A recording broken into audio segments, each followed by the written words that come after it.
স্টেশনের ট্রেন থেকে নেমে সুকুমার একগাল হেসে আঙুল তুলে বলল, ওই যে জঙ্গল মতন জায়গাটা দেখতে পাচ্ছ, ওইখানেই। সূর্য ডুবতে চলেছে, শিগগির পৌঁছাতে হবে কিন্তু। ট্রেনটা প্ল্যাটফর্ম ছাড়িয়ে দূরের দিগন্ত রেখায় মিশে গেল। আমার মন থেকে যদিও এখনো অবিশ্বাসটা যায়নি, ট্রেনটা দূরের বাঁকে গাছপালার আড়ালে মিশে গেলে তখন বললাম, একটু চা পেলে ভালো হতো। চা? চারিপাশে তাকিয়ে একবার দেখো তো, এখানে চায়ের দোকান তো দূরের কথা, আমরা বাদে জনমানুষই আর দেখতে পাচ্ছ নাকি? তাই বটে।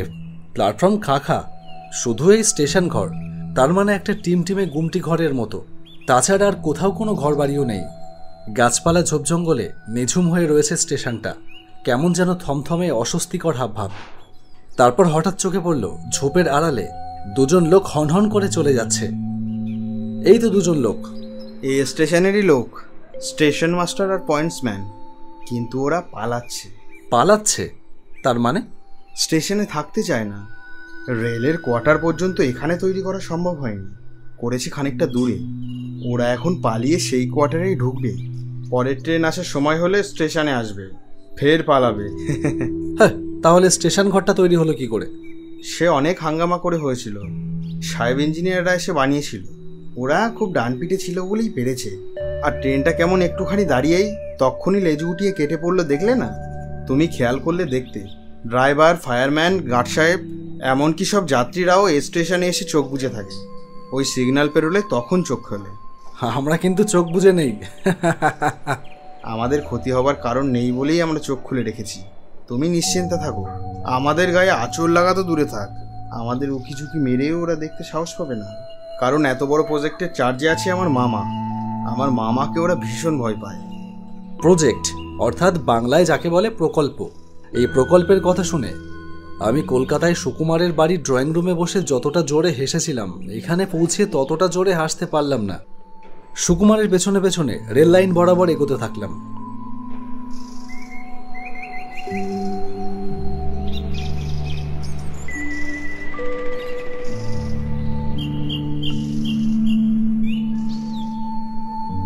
সূর্য গাছপালার আড়ালে অস্ত যাচ্ছে।